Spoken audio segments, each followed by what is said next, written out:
Nous sommes à quelques heures des Playoffs 1, les premiers Playoffs 1 à 4 avec du public. Les rencontres seront évidemment à suivre en intégralité sur les 3 chaînes d'Eleven. Pour en parler, nous avons invité tout simplement les 2 commentateurs phares d'Eleven.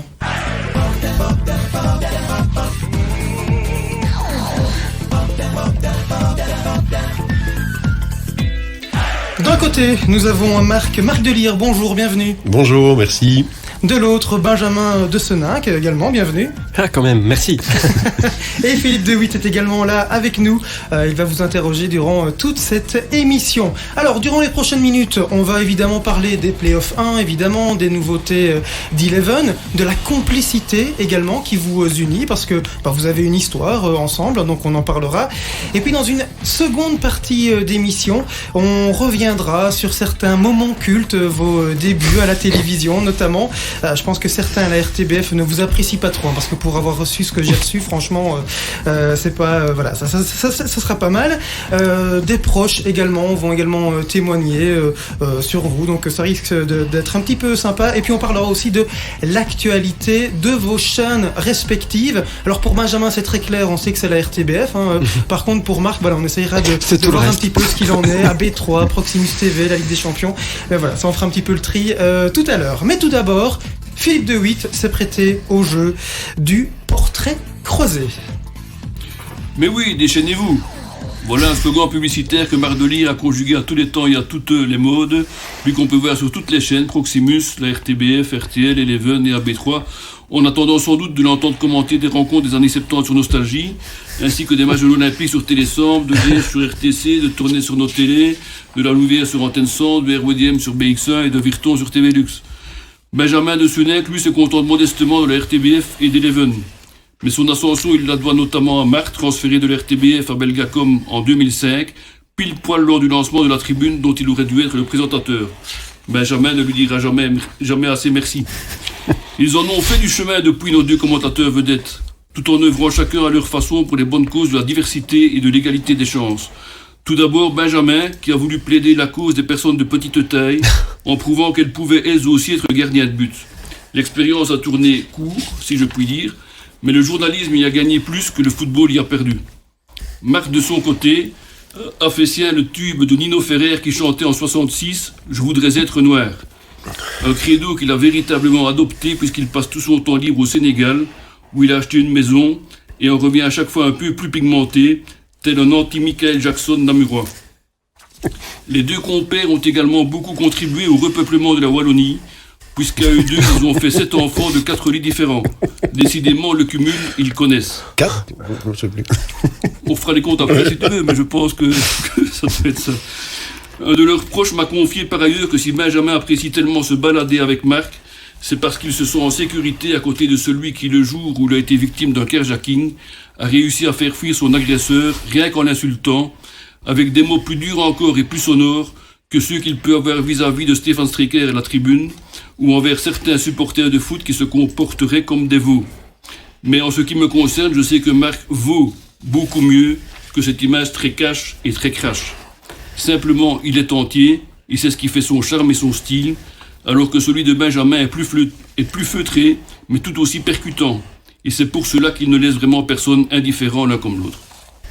Une réaction à ce portrait qui commence. Moi, juste merci Philippe, parce que tout est juste, je pense. En fait, juste merci parce que c'est juste. Oui, voilà. En tout cas, on est toujours quand même un peu sur la défensive quand on entend parler de nous, mais non, mais c'est vrai qu'il y avait rien de faux en tout cas. Donc merci Philippe, c'était plein de compliments en plus. Donc je sais pas s'ils sont tous mérités, mais merci. Ils sont sincères en tout cas, et on comptera juste les enfants s'il en manque. Je sais plus ce que tu as dit Philippe, mais je sais plus combien t'en as annoncé. 7 enfants de 4 lits différents. Ouais. Attends, 1, 2... Ouais, 2, oui. Ouais, c'est ça. C'est ça. Ça va encore. Ouais. Bon, on ne va pas parler maternité durant toute cette émission, si vous le voulez. On est chez Sud Presse quand même, attends. On va quand même parler de ces playoffs qui vont débuter avec une superbe affiche pour ouvrir le bal Anderlecht Union, ou Union Anderlecht d'ailleurs, je ne sais plus, c'est pas très grave. Union Anderlecht. Union Anderlecht, voilà. Ce sera à 18h30 et commençons peut-être d'abord. Qui va le commenter entre vous deux ? C'est le vieux. Là, c'est le vieux. Ouais. C'est moi. Très bien. Philippe, le début des playoffs, on en parle. Mais est-ce que ces playoffs à 4 et avec du public enfin, est-ce que ça vous excite Oui, moi oui. Parce que en fait, moi je suis quand même un petit nouveau dans le championnat de Belgique au niveau des commentaires live, et donc l'année passée, effectivement, c'était ma première saison, un peu différente et particulière. Donc ici, c'est vrai que vivre l'apothéose avec les stades remplis, ça m'excite. Et je dois dire que je sais qu'il y a des avantages et des inconvénients en deux formules, mais je préfère la formule à 4 équipes parce que ça renforce quand même l'intérêt de la phase classique et l'intérêt d'avoir des points d'avance dans la phase classique, parce qu'il y a beaucoup moins de points et moins de matchs dans les playoffs, moins de points à distribuer, donc ça rend l'avantage de l'union intéressant pour moi. Si c'est pas excitant, alors il faut changer de métier. Franchement, moi c'était les 4 équipes que j'avais personnellement prévues, 4 équipes que j'aime beaucoup, des styles très différents. Et j'ai jamais été déçu en fait par les playoffs, et je crois sincèrement que ceux-ci vont peut-être être les plus explosifs de toute l'histoire des playoffs. Est-ce qu'il y aura des nouveautés pour les playoffs sur Eleven, ou on continue avec la formule qui marche Je pense que les encadrements de matchs vont être renforcés au fur et à mesure qu'on va se rapprocher de la fin et du dénouement. Donc il y aura sans doute un peu plus de consultants en bas, des doubles consultants en haut, en bas. Et je pense que oui, c'est une formule qui je trouve assez cohérente, moi, depuis le début depuis qu'Eleven a repris le championnat de Belgique. Je trouve que c'est assez cohérent dans l'encadrement, et là, on sent toujours une petite montée en puissance sur la fin de saison, c'est intéressant. Ils ont trouvé l'équilibre, je trouve, je sais pas ce que tu en penses, mais entre les mecs qui sont des passionnés et le grand public qui va regarder parce que c'est des matchs de la fin. Tu vois, ils veulent pas trop intellectualiser le sport, ils veulent garder ce côté spectacle familial. Et comme Benjamin dit, voilà, il y a la formule, elle est cohérente et elle doit surtout être équilibrée. Maintenant, on sera toujours dépendant de la qualité des matchs. Si l'Union commence à perdre son premier match à domicile et que les écarts se resserrent, là, on sait pas ce que ça peut donner. Donc c'est en ça que c'est... On ne sait pas quel sera le match le plus intéressant d'une semaine à l'autre, en fait. Ça qui les rend très percutant, ces playoffs. Mais on s'est jamais dit, à la finale de la Coupe, on s'attendait à un festival et ça a été pas terrible. Donc, ça c'est le moins qu'on puisse dire. Mais ça a super bien démarré. Moi j'étais... franchement, la première demi-heure, j'étais complètement dedans. Et puis, comme je rentrais de vacances, j'ai failli m'endormir en deuxième mi-temps, j'avoue. Mais voilà, c'était un peu tristounet, effectivement. Je pense qu'il y avait beaucoup de tension, en fait... ce qui a expliqué le pauvre spectacle. Vos favoris ou votre favori, est-ce que l'Union peut le faire? Est-ce que vous voyez plus Bruges Moi j'ai dit l'Union depuis janvier, donc je ne change pas d'avis. Voilà. Moi j'ai dit que l'Union ne le ferait pas depuis toujours, mais j'aimerais bien me tromper. Je pensais même créer un t-shirt pour la tribune en disant yes, je me suis trompé en voyant que l'Union se... Mais je reste sur d'autres sujets. Hein. je reste sur ma première impression. Je pense, et ça m'embête un peu, mais je pense que Bruges a l'équipe la plus costaude, la plus solide. Mais je répète, j'espère me tromper. Mais l'Union le mériterait, notamment Félix Manzou. Oui, mais toutes les équipes qui ont été championnes ne l'ont pas forcément mérité, et celles qui ne l'ont pas été non plus. Donc ça, c'est autre chose. Bruges, c'est l'expérience, tu vois. Quand Ancelotti dit mon équipe a l'habitude des matchs compliqués, au niveau belge, Bruges aussi. Anderlecht n'a aucune chance de créer la surprise. Si. Ce serait drôle, ça. Ce serait. Ils doivent gagner alors dimanche. Hein. C'est déjà la condition sine qua non. S'ils gagnent pas dimanche, je pense que c'est déjà foutu pour le titre, en fait. Parce que c'est comme je disais en début d'émission, il y a que 18 points à distribuer. Ils en ont 7 de retard. Si ça reste 7 points de retard ou même un peu plus, c'est fini, en fait, avec 15 points à distribuer après. Donc, pour moi, s'ils veulent une chance d'être champion, ils doivent gagner à l'Union dimanche. Tu te rappelles, les playoffs les plus dingues, c'était ceux avec Dominique Donofrio et le Standard, quand il a mis son équipe bis en Anderlecht, justement, qu'il était allé gagner. Et là, c'était fabuleux. L'année dernière, Genk, ça s'est joué à pas grand-chose. Donc, tu vois, moi, j'espère qu'on va vers un scénario pareil. Et alors il y a l'Antwerp que personne n'aime. Non, que personne n'aime, sauf le supporter que personne n'aime non plus. Non, moi j'aime bien. Franchement, j'aime bien l'Antwerp, non, un peu moins ses supporters, mais quand même, ses supporters font partie de cette équipe-là. C'est un beau contexte global, moi je trouve. On est dans la logique des choses et des personnages présents ici. Personne n'aime l'Antwerp. Si, moi, évidemment, c'est Marc qui le dit. Donc, non. Le plus beau stade de Belgique. C'est vrai qu'il devient sympa. Il devient sympa. Mais c'est dommage. Le président le plus surprenant de l'histoire du football belge. Ouais, ils ont rajouté une couche en prenant un directeur sportif quand même. Non, mais ils sont fous alors. Marc en a très bien parlé dans la tribune notamment. Mais ce qui est dommage, on parlait du stade qui est très très bien, Oui. mais en fait le téléspectateur qui ne s'y est jamais rendu ne s'en rend pas compte, parce que je trouve ce qui est dommage, c'est que pour l'instant la tribune en face des caméras elle est toute vide. Ouais. Elle a beau être classée, c'est le patrimoine historique de notre football, je le sais, mais c'est un peu tristounet de voir une tribune vide quand même pendant 90 minutes. C'est ce qui se passe quand on retransmet un match de l'Antwerp, et ce sera, non, c'est à Bruges dimanche, Ouais, donc c'est Bruges, heureusement quelque part. Benjamin, Oui, Eleven, c'est toi. Eleven, on est à sa 2e saison dans le football belge. Tu es le petit nouveau finalement au niveau de chez Eleven. Ravi de faire partie de ces aventures, j'imagine. Ah oui, j'étais super content, moi, qu'on me propose ce challenge-là. Honoré aussi, hein, qu'on pense à moi aussi. Donc je pars toujours moi avec une confiance que je remets à zéro chaque saison. Donc quand on m'appelle pour dire on te veut absolument pour commenter des matchs de foot du championnat de Belgique, je me dis tant mieux, c'est que je fais pas super mal mon boulot, et donc c'était quelque chose que j'avais pas encore fait énormément, hein. Je commande des matchs depuis 20 ans, mais j'en commande de temps en temps depuis 20 ans. J'ai fait d'autres choses, et c'est quelque chose vers laquelle je voulais me tourner quand même, les commentaires live de foot depuis quelques années. Donc ça, c'est une opportunité de le faire chaque semaine. Moi, je suis ravi. Et justement, comment ça s'est fait? Pourquoi est-ce que Eleven s'est tourné vers toi et pas Vincent Lagendries, par exemple? Il faut leur demander. Ça, c'est pas moi qui ai décidé, c'est eux qui ont décidé. Ce qu'on m'en a dit, c'est qu'ils me voulaient moi comme priorité. Voilà, c'est ce qu'on m'en a dit, hein, mais c'est ce que eux m'ont dit, c'est ce que la RTBF m'a dit, parce qu'après les négociations se sont passées au-dessus de moi, sans moi. Donc la conclusion, je la connais, c'est que je commande tous les dimanches un match sur Eleven, mais les détails de la négociation m'échappent. Alors vous êtes les 2 stars, hein, vous êtes les 2 commentateurs phares d'Eleven, les 2 têtes d'affiche, Marc et Benjamin. Bon, alors évidemment sur un dimanche, parfois il n'y a qu'une belle affiche sur les 4 rencontres. Comment est-ce que ça se passe, la répartition entre vous? Est-ce que vous vous battez pour prendre le Standard Anderlecht? Est-ce que vous jouez à pile ou face? Comment ça se passe en fait? C'est quelque chose de... C'est pas nous qui décidons, il y a Yann Musselman qui est rédacteur en chef national, c'est important parce que c'est néerlandophone et francophone, qui décide, et globalement, je trouve que l'équilibre est très sain. Et puis si moi j'ai un problème avec Benjamin, je vais lui en parler. D'ailleurs, je l'ai fait. Hein. Oui. C'est vrai qu'à un moment donné, je dis, tiens, c'est bizarre, t'as fait Standard Anderlecht et Anderlecht Standard, ou c'est un truc comme ça. Oui, mais après Ah oui, donc c'est vraiment arrivé. Non, mais c'est marrant parce que c'était je me rappelle très bien de ce moment-là. C'était il y a pas si longtemps. C'était en 3e mi-temps de tribune, qui dure souvent plus longtemps que la tribune. Et il me dit non, mais j'ai dit parce que je trouvais que c'était, depuis quelque temps, c'était peut-être pas tout à fait équilibré les affiches. Et en fait, je lui ai rappelé quand même qu'il avait commenté des matchs qu'il avait oublié qu'il avait commenté, et donc finalement il a dit oui, c'est vrai, en fait, désolé, je me suis trompé, voilà, en fait, c'est ça, c'est ce qu'on s'est dit, c'est ce moment-là, ce jour-là, qu'on allait toujours en parler, nous deux. S'il y avait le moindre petit souci, petite frustration, ce qui est arrivé donc peut-être juste 38 secondes depuis 2 ans, qu'on allait en parler nous-mêmes avant d'en faire part peut-être. Mais le pire, c'est de laisser pourrir les choses. Dans un métier où il faut pas se cacher, il y a quand même des égos qui sont bien établis, mais l'offre est tellement grande. Moi, je trouve ils ont vraiment réussi leur pari. Guillaume Collard, c'est vraiment dommage qu'il quitte, mais c'est assez logique qu'il quitte parce qu'il est brillant. Et il vient chez nous, pour rappel. Oui, vous avez beaucoup de chance. Et vous lui demanderez alors pourquoi il a choisi.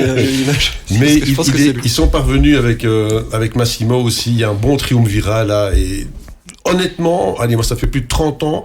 Là, l'équipe qu'ils ont mise en place, c'est une des plus performantes. Et moi, j'oublie pas Patrick Stein, qui réalise un boulot extraordinaire, justement, pour essayer de concilier les désirs des uns, des autres, qui aussi s'occupe du contenu, des avant-matchs, des mi-temps, des après-matchs, et la cohérence dont je parlais tout à l'heure, Eleven la doit aussi principalement à Patrick Stein, qui fait un boulot merveilleux. Voilà. Donc on l'a compris, ce week-end, Marc, c'est toi qui fais l'Union, et toi, Benjamin, le match du dimanche à 13h30, Bruges-Antwerp. Pour être un peu plus précis, moi, en fait, ce qui a été négocié entre Eleven et la RTBF, c'est que je fasse une affiche du dimanche. Voilà. Moi, donc, je ne commande que le dimanche. Marc, je pense que c'est 2 prestations moyennes par week-end, si ma mémoire est bonne. Donc, il peut commenter le vendredi, le samedi, le dimanche, voilà. Moi, c'est l'affiche du dimanche. S'il y a une journée en semaine, je fais quand même un match en semaine. Mais voilà, comme ça, et comme il marque en commande 2, ça permet d'équilibrer. Si moi, je fais une grosse affiche, lui, il fait les matchs 2 et 3 du week-end. Et c'est souvent quand même des chouettes matchs. Vous n'êtes évidemment pas seul pour commenter ces rencontres. Là, je vais t'inviter, Marc, à mettre tes écouteurs. Il y a toujours un consultant qui vous accompagne. C'est très rare maintenant que sur Eleven, un journaliste seul commente une rencontre. Donc, on va écouter un des consultants d'Eleven qui a enfin décidé de briser le silence et d'expliquer en fait qui vous êtes réellement. Écoute, Benjamin, salut. Tu es là avec Marc. Donc, bonjour à vous deux. On m'a dit de faire un petit quelque chose pour toi. Écoute, c'est un plaisir de commenter maintenant cette année les matchs avec toi, alors que tu étais le boss à la tribune. Maintenant, on est sur le terrain tous les deux. C'est un plaisir. Alors, petite question à toi aussi. Tu préfères commenter la finale de la Coupe du Monde des paddles ou une finale de Coupe du Monde de football, bien sûr? Et une dernière chose, avec ce qui se passe à Moucron, avec Marc, toi et moi, on reprendrait pas Moucron? Ciao. Ce sera avec l'argent de Marc, on sait qu'il en a plus que moi. Et non, mais Moucron, j'y étais ce week-end, c'est un pincement au cœur, forcément, avec ce qui arrive dans ce club-là qui me tient vraiment à cœur. C'est le club dans lequel j'ai joué 10 ans. Voilà, oui, moi en fait, j'y pense de temps en temps. Je me dis si j'arrêtais le métier de journaliste, ce serait pour ce genre de projet, reprendre un coup de folie. Si reprendre un club comme Moucron, essayer d'en faire quelque chose qui plaît aux supporters, surtout qu'ils le méritent. Pour la question précédente, entre la Coupe du Monde de paddle, je préférais jouer la finale de la Coupe du Monde de paddle maintenant à mon âge et commenter quand même la finale de la Coupe du Monde de foot. Le foot restera toujours mon amour-passion en termes de commentaires sportifs, même si j'adore commenter le tennis, ce que je fais depuis 20 ans, le hockey, ce que j'ai fait avec énormément de plaisir pendant les Jeux Olympiques, et le paddle, ça me plairait aussi. Donc, mais non, le foot toujours, j'arrive pas à m'en débarrasser. Et la Coupe du Monde de foot 2022, on en reparlera tout à l'heure, mais dans la seconde partie de l'émission, Nordine avait également une question pour toi, Marc. Ouais, voilà, on m'a demandé de dire une ou deux choses sur Marc Delire. Marc, on se connaît depuis longtemps. Je voulais te poser deux questions. D'abord, comment tu fais pour être plus bronzé que moi toute l'année, alors que j'ai quand même quelques origines, tu les connais. Et la deuxième question, je sais que tu aimes beaucoup commenter les matchs. Est-ce que tu préfères commenter l'équipe nationale belge ou l'équipe nationale du Sénégal? Là, il est vicieux. Mais voilà, en fait, les deux questions tiennent en une. J'ai vraiment découvert un pays extraordinaire et des habitants, les Sénégalais, exceptionnels. Et pour être vraiment tout à fait franc, parce que c'est ce qui a vraiment, je pense, été ma caractéristique pendant 30 ans, je préfère l'équipe du Sénégal à l'équipe de la Belgique. Pourquoi? Pardon, j'ai posé une question, mais ça m'intéresse. Parce que j'ai trouvé là-bas, avec la CAN, en fait, avant la CAN, je disais à mes potes sénégalais, les Belges et vous, on est les mêmes. On a eu souvent des bonnes équipes, on n'a jamais rien gagné. On est arrivé en finale, on se fait chaque fois avoir. Mais je dis, les gars, on va le faire là.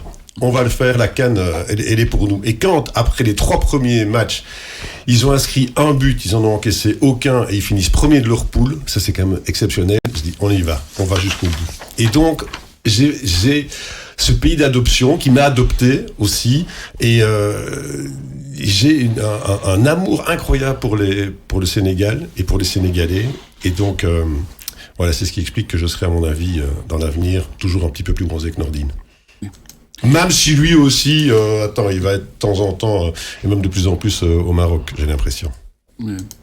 Une série de questions maintenant, le genre de questions auxquelles souvent on ne répond pas, ou on dit joker ou quoi, mais on va vous demander de vous mouiller, d'autant qu'on est juste entre nous, donc il n'y a pas de souci, personne ne le saura. Tu m'as dit que les audiences étaient remarquables. Oui, enfin bon, on est quand même entre nous, mon cher, on est quand même entre nous. Joker, pardon. Donc tout d'abord, quel est votre consultant préféré parmi ceux avec qui vous travaillez?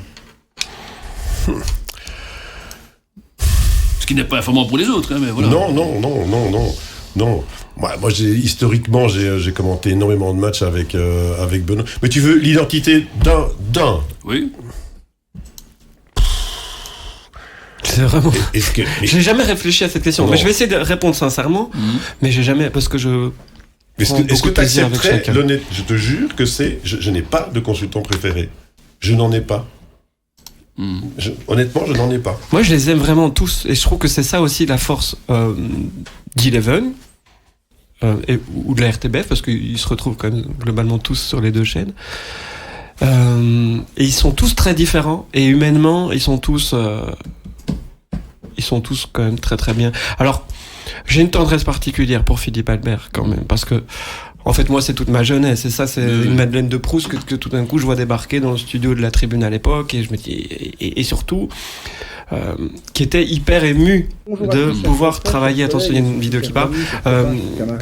Hyper ému de pouvoir travailler avec nous. Et je trouvais que c'était complètement. Et ça le caractérise, en fait, humainement.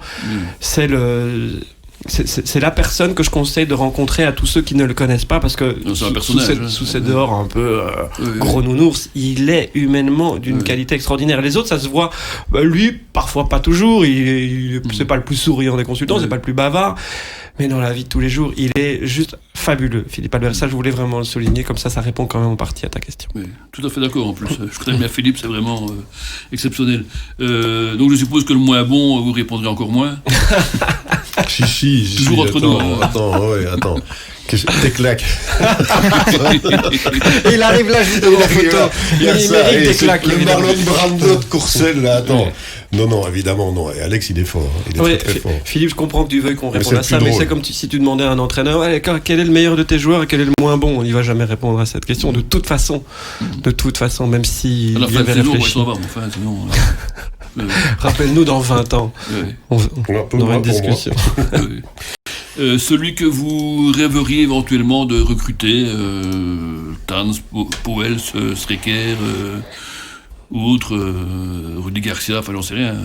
J'ai découvert récemment sur AB3 Benoît Chéroux, ancien joueur de Marseille, et là c'est une magnifique découverte, à la fois professionnelle et humaine. Donc oui, moi j'aimerais bien l'amener ici. Un petit prodome, moi je pense que ça se tente. Voilà. Oui. Sinon, j'ai commenté un match avec Swan qui est déjà là, et dans cet exercice-là, j'ai adoré le faire avec lui. Je trouve que c'était différent avec lui qu'avec les autres, parce qu'il a un regard différent, il est journaliste dans l'âme, et donc ça amenait une autre dynamique. Et donc, je trouve que c'est dans l'équilibre, c'est bien de le prendre de temps en temps en co-commentaire. Michel, voilà. J'avais commenté avec lui à l'Euro 2000, et c'est vrai qu'il était bien. À l'Euro 2000. Ouais, à l'Euro J'étais 2000. pas né, moi. Ouais. Et c'est vrai, il est bien. Mais j'aimerais parler de Swan, c'est un peu la nouvelle star en devenir. Non, mais il a tout en fait. Swan, il a tout. Il est super. Il a un œil, moi que je trouve incroyable pour le foot. Quand on regarde un match à côté de lui, on voit que il voit les choses. Il est hyper respectueux de notre métier, de notre rôle. Quand on change de rôle, quand lui change de rôle, il est très conscient de qui est qui et de qui doit faire quoi. Ça, c'est important. Et en plus, il est bien éduqué, au-delà d'être beau, jeune, intelligent. Voilà, donc il a tout. C'est une belle personne. Vraiment. C'est une équipe de commentateurs et de consultants un peu hétéroclite en fait. Il y en a qui viennent d'un peu partout, de chaînes différentes, etc. Ça fait quand même une équipe cohérente et soudée. Je trouve que ça commence maintenant, et moi je trouve que c'est la remarque que je faisais régulièrement la saison dernière, la première saison. Faut faire attention effectivement, parce qu'on venait de tous de rédactions différentes, et que je sentais pas forcément qu'il y ait une envie de participer à un projet commun. Là, je trouve que ça s'est plus ressenti cette saison. Alors, est-ce que c'était le Covid qui empêchait de se voir un peu plus aussi, Marc, la saison passée? Mais ici, voilà, je sens que la deuxième saison, il y a un esprit d'équipe qui s'est installé sur la chaîne Eleven. Moi, je travaille jamais avec Marc sur Eleven, par exemple. Jamais, forcément, on est sur les autres matchs. Mais maintenant, on se parle un peu plus, et je trouve ça plus sympa. Je crois que le Covid a joué un rôle, effectivement, t'as raison. Mais comme je disais tout à l'heure, ils sont parvenus à trouver un équilibre et une homogénéité qui va aller crescendo. Ça, j'en suis persuadé. Parce que tout le monde a vraiment envie de faire améliorer le produit et de s'améliorer soi-même aussi. Hein. On doit toujours tenter à atteindre cet objectif-là. Est-ce qu'il y a une patte Eleven quelle serait, par rapport à tout ce qui s'est fait avant, au départ, André Rémy et Colomval sur Canal+, et puis l'évolution, toutes les chaînes différentes, est-ce qu'il y a une patte Eleven par rapport à ce qui s'est fait avant? T'as toujours une évolution, tu vois, c'est vrai que André et Jean-Paul, c'était les précurseurs de la télé payante, où c'est là où on commençait à avoir de plus en plus de caméras, avec Canal+, qui venait de France, finalement. Alors oui, tout ça évolue. La patte, moi je trouve que la patte, justement, tu peux la résumer... Eleven, est-ce que tu as déjà vu le nombre de critiques sur le produit Eleven? Ben non, parce qu'il y en a pas. Ouais, c'est vrai.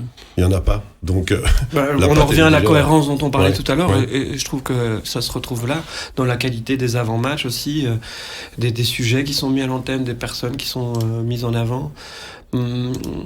La patte, c'est peut-être d'avoir aussi installé, c'est une première en collaboration avec la Ligue Pro, c'est ces horaires différents à chaque match, hein, encore un peu plus maintenant. Je sais que ça n'a pas que des défenseurs, mais ça permet quand même de mettre en valeur le championnat de Belgique, et ça, je trouve qu'il l'assume complètement d'avoir acheté les droits seul en exclusivité du championnat de Belgique. Voilà, ils l'ont fait, ils le mettent en valeur, ils mettent notre championnat en valeur, et donc je trouve ça quand même fort bien de leur part. En réfléchissant à ça, la Pat Eleven, c'est peut-être l'un des détenteurs de droits qui a les relations les plus étroites avec la Ligue Pro et avec des clubs. Parce qu'ils sont seuls.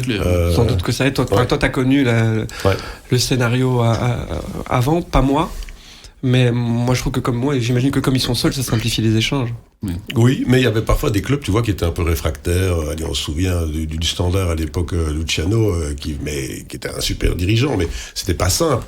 Là, ici, t'as l'impression que même quand les clubs sont en difficulté, Eleven parvient toujours à trouver un terrain d'entente. Et ça, j'en reviens avec la qualité de Guillaume Codard. Et le fait qu'ils ont payé plus cher que les autres aussi. Ça aussi. Construit des relations aussi, forcément. Oui, mais... Il n'y a pas que ça. Hein, mais... Non, mais le match était compliqué, là, à remporter pour Eleven. Mais s'il y a des gens intelligents au sommet, et ça se ressent. Il y a une touche de modernité, quand même. Je trouve que ça se ressent dans tout ce qui est mis sur antenne. Je parle pas que de la télé, mais aussi au niveau digital. Ils sont omniprésents, quoi. C'est une force de frappe assez extraordinaire. Et là aussi, ils mettent des moyens sur les réseaux sociaux, notamment. Leur site est terrible. Leur plateforme est super. Donc voilà, et ça suit, en plus, je trouve, techniquement, technologiquement, éditorialement. Donc voilà. Mon mot du jour, cohérence. Et est-ce que personnellement vous commentez un match de la même façon sur Eleven que vous le faites sur l'RTB ou sur Proximus ? Oui. Je ne change rien. Il n'y a pas un ton différent, il n'y a pas... Non. Non, le foot, je me pose moins de questions. Quand c'est un autre sport comme le hockey, par exemple, si je le commentais sur une chaîne de sport comme Eleven, je le commenterais pas tout à fait de la même manière que sur la RTBF, où en permanence je rappelle les règles parce qu'il y a des nouveaux téléspectateurs, parce que ce sont les Jeux Olympiques, parce que je sais que la finale olympique, c'est 200-300 000 téléspectateurs quand même en hockey, et il n'y a que 45 000 affiliés à la fédération. Donc il y en a quand même beaucoup qui ne connaissent pas. Donc là, il faut rappeler en permanence, le foot, on considère quand même que tout le monde connaît plus ou moins le but du jeu, quoi. Donc on doit moins vulgariser. Vous ne faites jamais de bord terrain ni l'un ni l'autre, c'est pas à l'ordre du jour, parce que pour la bonne et simple raison que je trouve que Vincenzo Churro est le meilleur dans ce domaine-là. Christine Schrader apporte sa touche aussi personnelle, donc là il n'y a pas lieu de... Moi je l'ai fait au début, quand Belgacom... Au début de Proximus TV. Oui, au début. Et il y avait une alternance. Oui, effectivement, avec Philippe Errand. Et c'était très gai à faire aussi. Il y a des bons moments également. Donc voilà, moi j'ai pas de... Moi, je fais ce qu'on me dit, tu vois.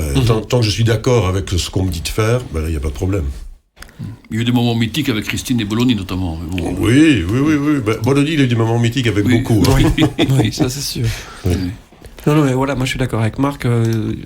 Moi, je trouve qu'ils font un boulot extraordinaire depuis des années, et pas seulement sur Eleven, que ce soit Christine, Vincenzo, Patrick Stein, Mathieu Ista, c'est quand même des connaisseurs et connaisseuses de foot assez extraordinaires. Donc voilà, pour l'instant aussi, je trouve que chacun est à une belle place. On pose toujours la question, mais vous serez toujours bien là au mois d'août pour la reprise du championnat ? Évidemment. Oui.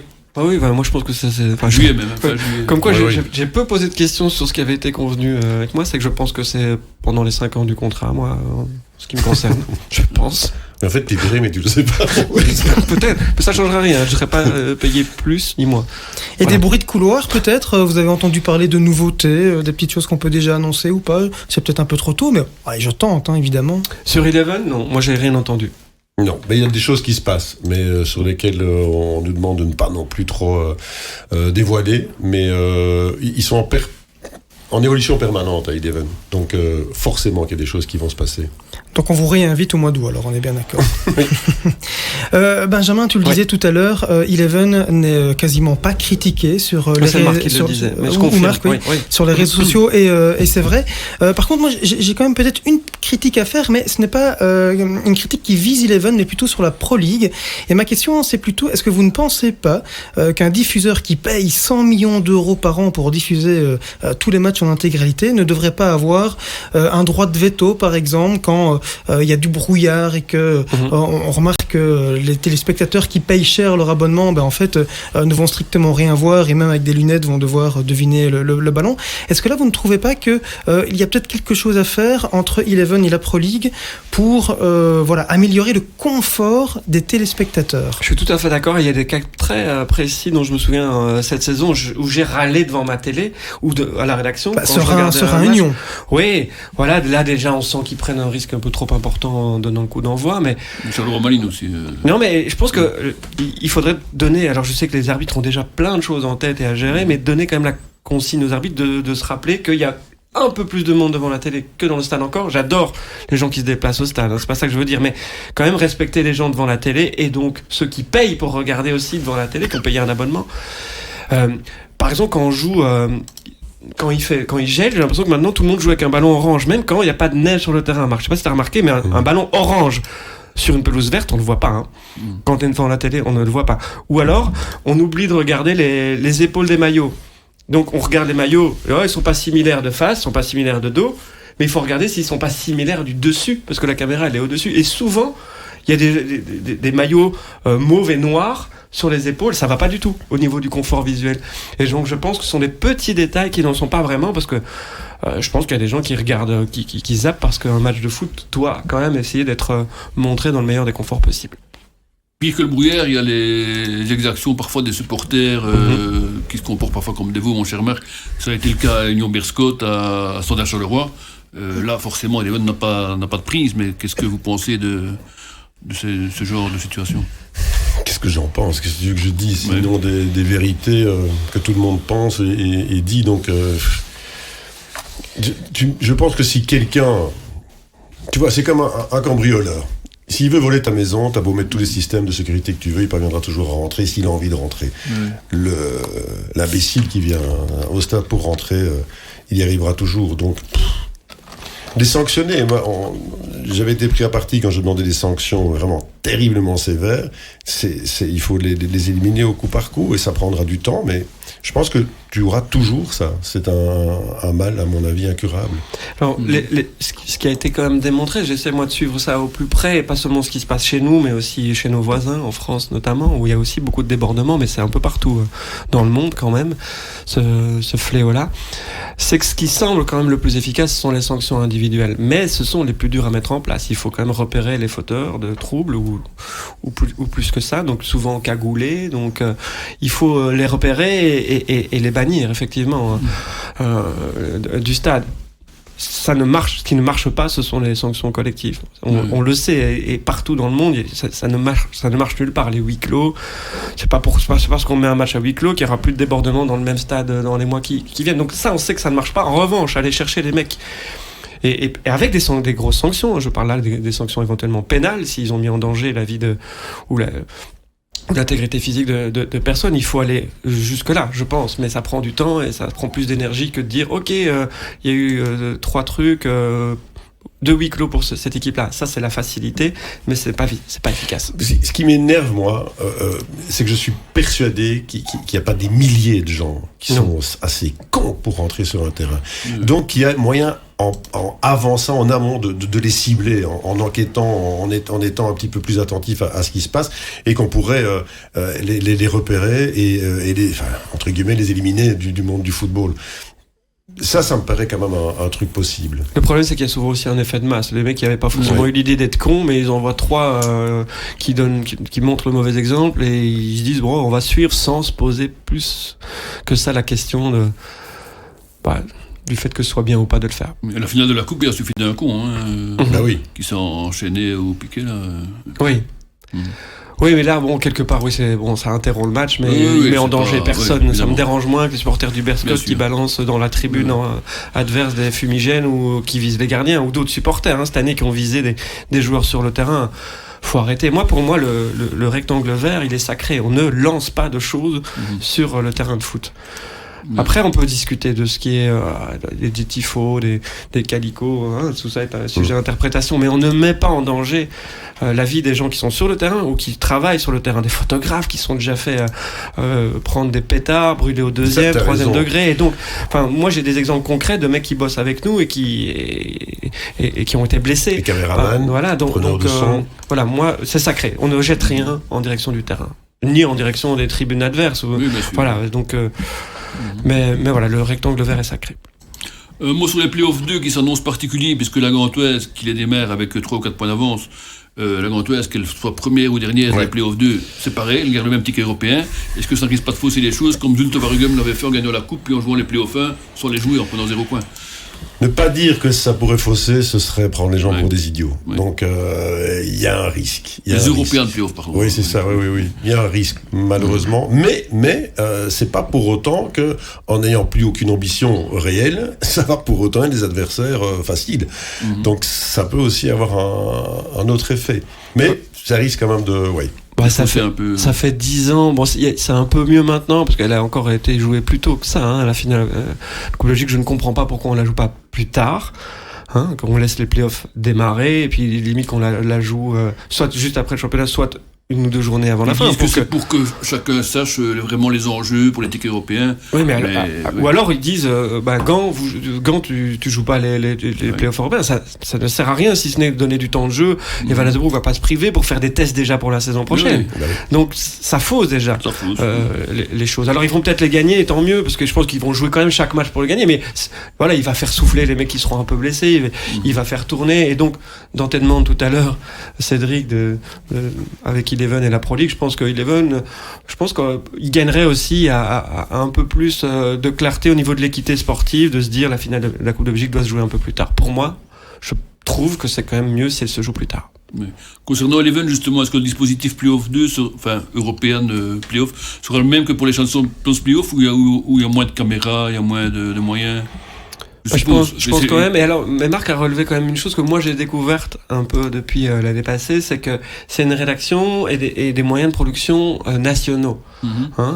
Eleven, forcément, il faut quand même limiter les coûts à un moment donné. Et donc, parfois, un Bruges-Antwerp va être hyper fort encadré, parce que c'est normal, au nord du pays, c'est une immense affiche, un peu moins au sud du pays, mais nous, on va bénéficier des moyens quand même de production sur ce match-là, avec quasiment le même encadrement que nos collègues néerlandophones, et donc ces moyens-là vont pas être mis en place sur un match de Charleroi, si c'est ta question, par exemple, en European Playoff. Ce sont des décisions plus économiques qu'éditoriales à ce moment-là, que moi je respecte, mais qu'on peut, si on est devant la télé, trouver parfois un peu bizarre si on est francophone et on se dit les matchs de Charleroi et du Standard, pourquoi ils sont pas encadrés alors que Bruges-Antwerp l'a été? Voilà, j'explique la raison à nos auditeurs. Moins de moyens ne signifie pas pour autant moins de qualité. Pas de moyens et pas de qualité. Donc c'est pas parce que tu as 2 caméras en plus que voilà. Donc c'est surtout pour le VAR que c'est moins bien. Est-ce qu'on a une idée du nombre d'abonnés actuellement à Eleven? Ça fonctionne pas vraiment. C'est vraiment un secret d'État. Ça fonctionne pas vraiment comme à l'époque Proximus et vous, parce qu'ils sont en fait ici disponibles sur les plateformes de télécom Proximus et comme vous. Ils ont négocié avec Proximus et vous leur présence et la présence du championnat de Belgique sur ces plateformes-là. Donc ça a été des négociations en domino cascade finalement. Donc non, moi j'ignore complètement combien de personnes ont accès aux chaînes Sport Eleven. J'ignore. Je ne me regarde pas, je ne sais pas non plus. Je ne sais pas non plus. C'est pas la chose qui m'intéresse le plus, je dois dire. Non, mais il y a aussi les audiences des matchs qui fluctuent en fonction des affiches, mais ça n'a pas vraiment changé par rapport à avant. Eleven, ce n'est pas que le football belge, ils ont également la Serie A, la Bundesliga, la Liga et d'autres compétitions. Les droits TV, est-ce que c'est quelque chose que vous suivez avec intention? On sait que par exemple, la Première Ligue sera diffusée à partir du mois d'août, toujours sur Telenet côté néerlandophone, mais côté francophone, vous contrairement aux années précédentes, n'a toujours pas acheté ou sous-licencié les droits à Telenet. Est-ce que c'est quelque chose que vous suivez en vous disant un petit Liverpool-Manchester United l'année prochaine, ça pourrait me plaire? Parce qu'on sait, Marc, que tu commentes également. Ce week-end, tu as commenté Dortmund et le Real Madrid. Donc voilà, c'est peut-être quelque chose que tu suis attentivement. Oui, je suis attentivement, mais ça ne m'empêche pas de dormir, parce que si je fais pas un match de Liverpool et que je fais un match du Real ou du Bayern, ça me suffit. Plus Eleven possède de droits, mieux c'est, mais c'est pas pour autant qu'il doit absolument les avoir. Et comme je n'ai jamais participé à une négociation de contrat, moi si ça ne tenait qu'à moi, j'aurais toujours eu tout le temps. Mais à un moment donné, il faut aussi comprendre la situation. Mais c'est clair que si Eleven acquiert les droits de la Première Ligue, là, je ne connais pas de télé qui aura eu autant de droits en une fois sur autant d'années. En Belgique, non. Sur les championnats, oui. Ouais. Avec le Covid, une autre donnée a fait son apparition au niveau des droits de TV, c'est même commenter des matchs de foot en cabine. Alors je pense que ça te concerne davantage, Marc, mais commenter en cabine, est-ce que ça change la façon de préparer les choses? On vit moins bien le match? Comment ça se passe? Par exemple, Séville-Real, qui était une vraie affiche ce dimanche, tu l'as commenté depuis les studios à Bruxelles, je présume. Oui, avec Silvio Proto. Tu le prépares différemment, oui. Moi, si je vais dans le stade, bon, Séville-Real, ça ne demande pas non plus énormément de préparation. Hein. Tu connais les joueurs par cœur, je te fais le descriptif de tous, surtout quand on arrive en fin de saison. Mais moi, c'est pas ma tasse de thé, la cabine. Tu vois, c'est une obligation économique, mais c'est moins drôle. Ouais, en fait, il y a rien de drôle dans la cabine, sauf quand ton match est bon et que tu parviens à le faire vivre aussi. Mais c'est ça la complication du truc, c'est de faire vraiment vivre quelque chose que tu ne vis pas vraiment.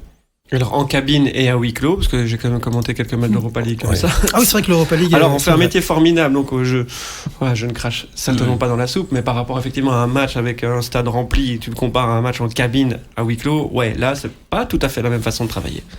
Pas tout à fait le même plaisir non plus, faut être honnête. Là, regarde, par exemple, et ça, après 30 ans, il y a encore des choses nouvelles que je connais. Atlético Madrid, City...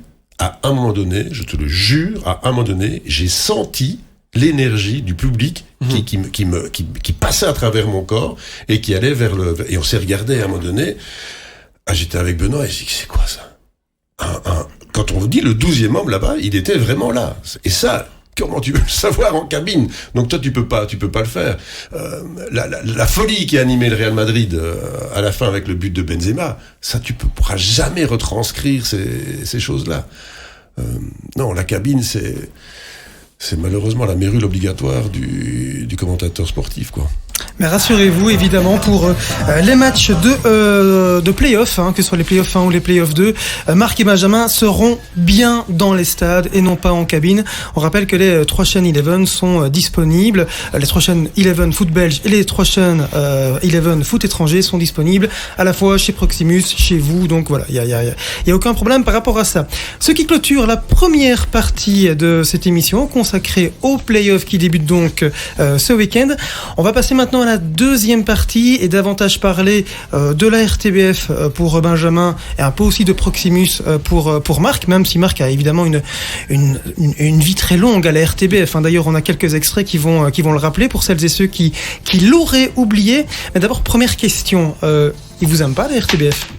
C'est quoi le truc en fait? Vous n'êtes pas très populaire? Expliquez-moi. Ouais. Je ne sais pas à quoi m'attendre, Marc. Je suis un peu inquiet. L'armoire archive a dû être secouée dans tous les sens. Je suis plus inquiet pour toi, même si...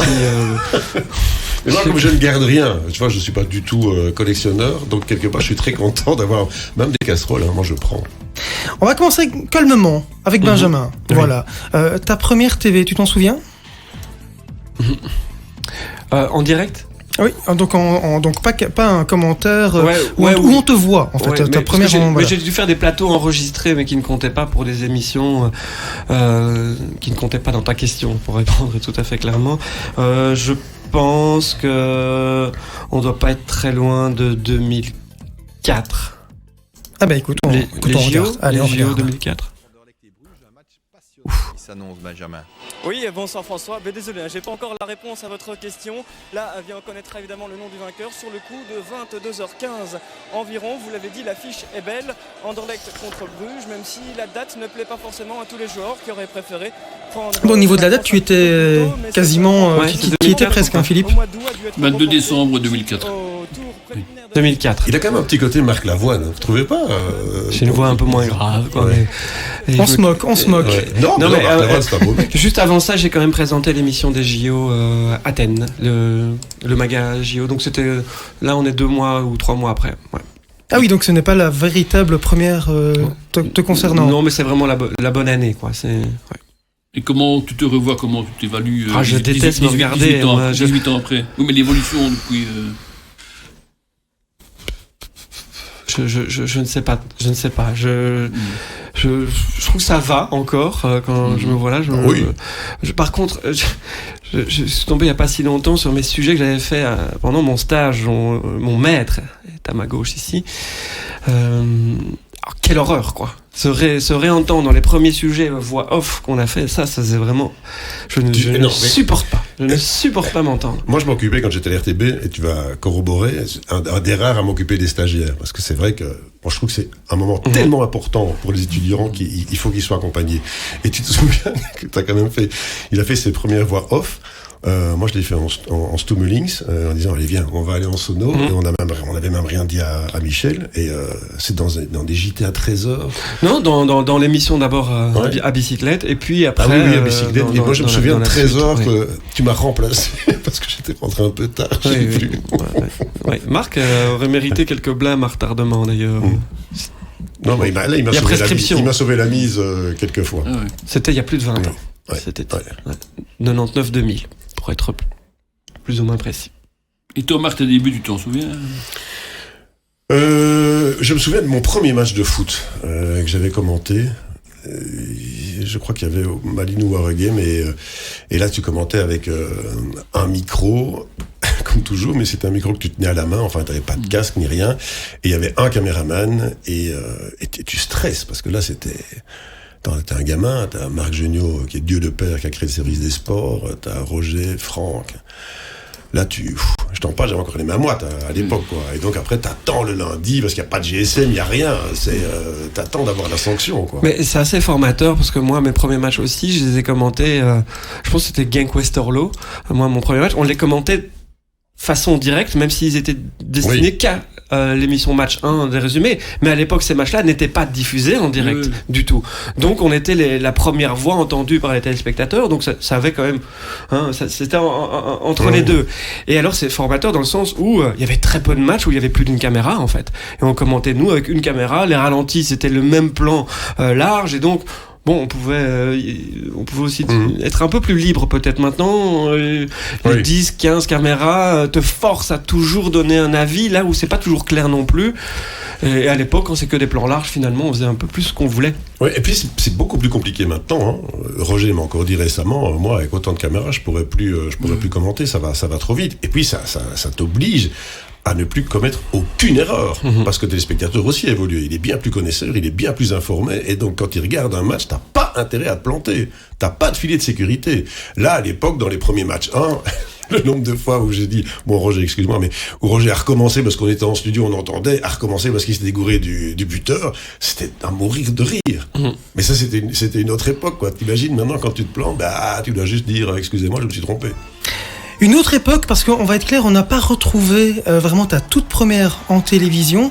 Par contre, on a retrouvé certaines choses. Est-ce que ce générique te dit quelque chose et ça te parle? Oui, la Coupe du Monde 98, ça. Et ça t'évoque quoi?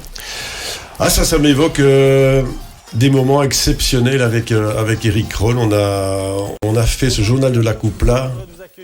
Regardez, ce qui est beau, c'est le design en fait. C'est très kit. On dirait un PowerPoint qui. On a fait ça, c'est vrai qu'avec des bouts de ficelle.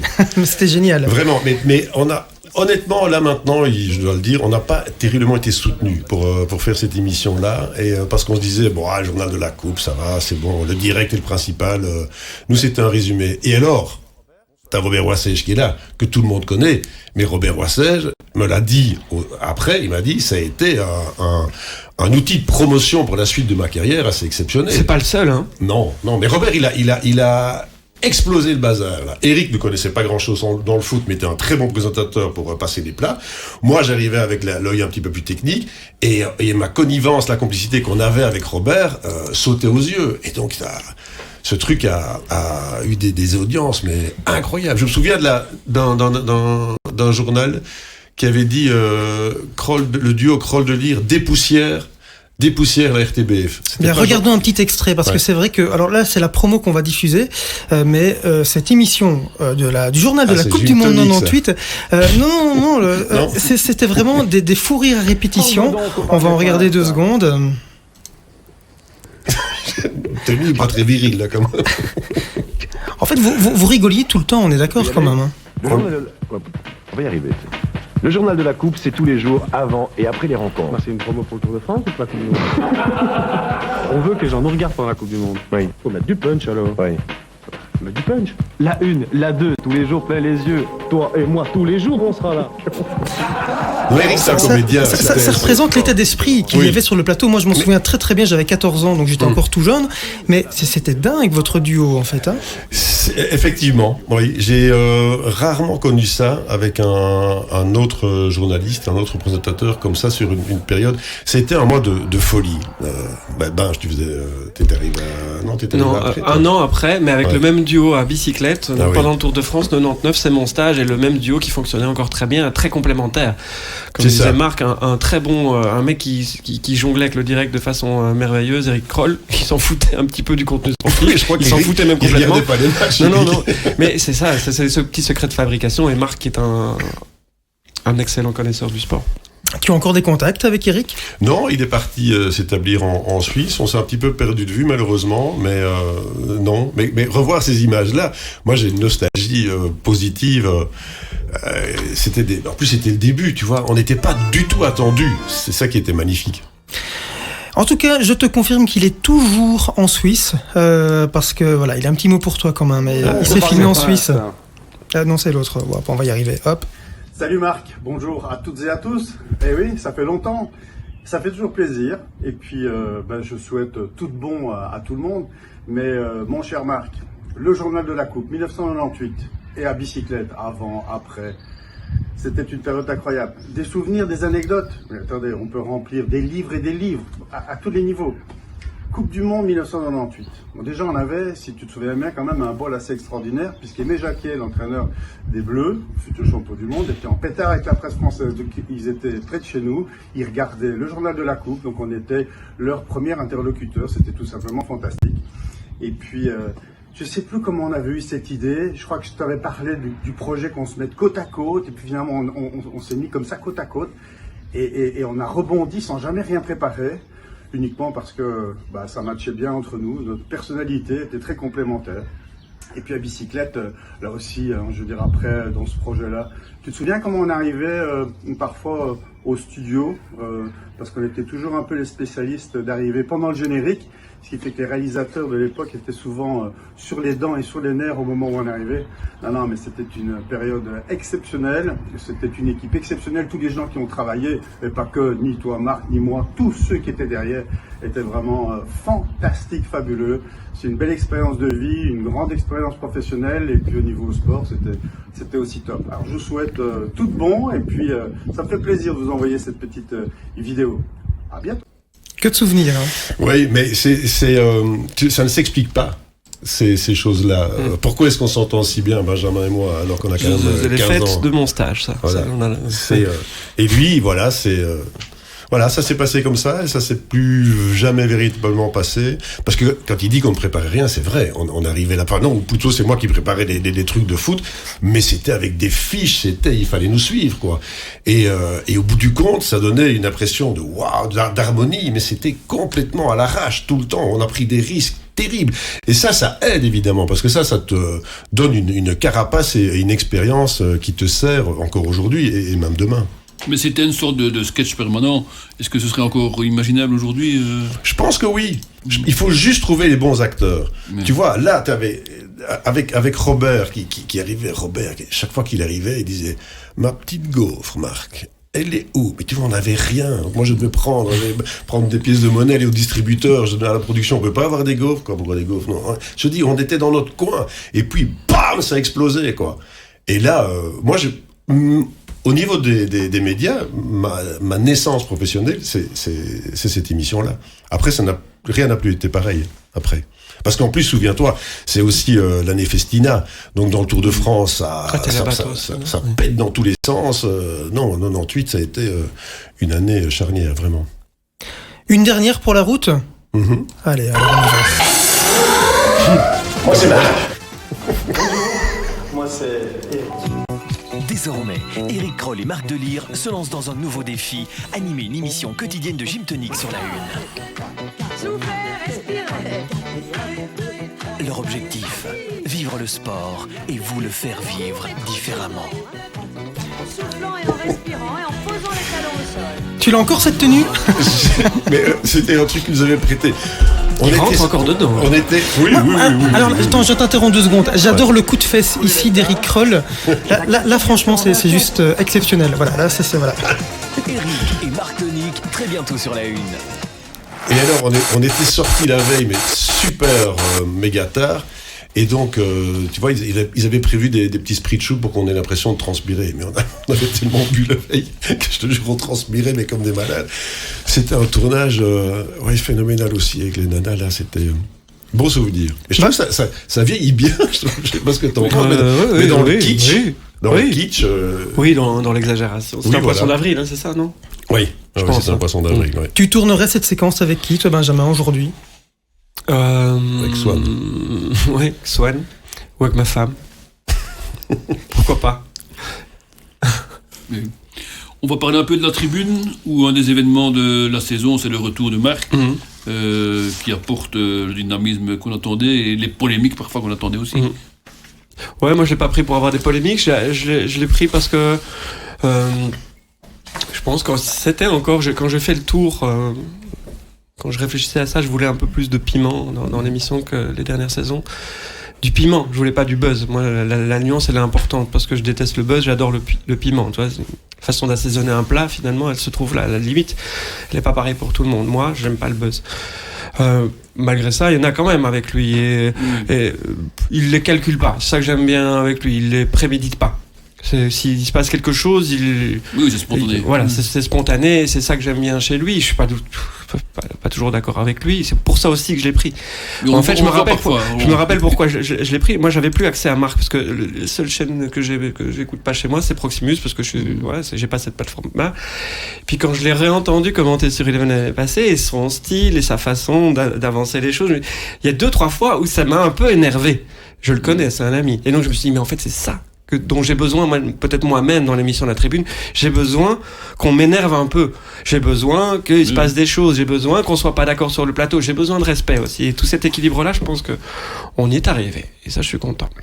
Marc, content aussi de ton retour Très, très content. Oui, alors, je t'interromps 2 secondes. Ce qu'il a amené aussi, et c'est peut-être pas perceptible pour vous ou pour les téléspectateurs, c'est qu'il a il a réveillé aussi certains autour de la table. Et ça, c'est important. Ils se sont dit, ah ouais, donc on peut être comme ça. Ah bah, moi aussi, alors je vais m'affirmer un peu plus. Et ça, c'était important aussi. Il y a une forme d'émulation et de confiance qui a gagné les autres grâce au fait que lui arrive et dise ce qu'il pense en permanence. Mais c'est ça, c'est important, le mot confiance. Quand il dit qu'on est amis, on est vraiment amis. Comme avec Eric, tu peux pas faire des choses bien si t'as pas cette confiance-là. Et là, elle est là. Et moi, j'ai animé des émissions, donc je sais la difficulté qu'il a dans son oreillette. Et quand il y a parfois quelqu'un qui dit quelque chose d'important, je sais qu'il l'a pas forcément entendu ou qu'il l'aura pas entendu comme il aurait dû l'entendre. Et moi, je rebondis dessus. Parce que je sais que, et là, je vois dans son regard, je dis, ah oui, ok, merci. Donc, tu vois, moi, je vais pas à la tribune pour faire Marc Delire s'installe et dit, boum. Non, je vais là, je dis, merde, quand il y a une vidéo qui part pas, ça m'ennuie.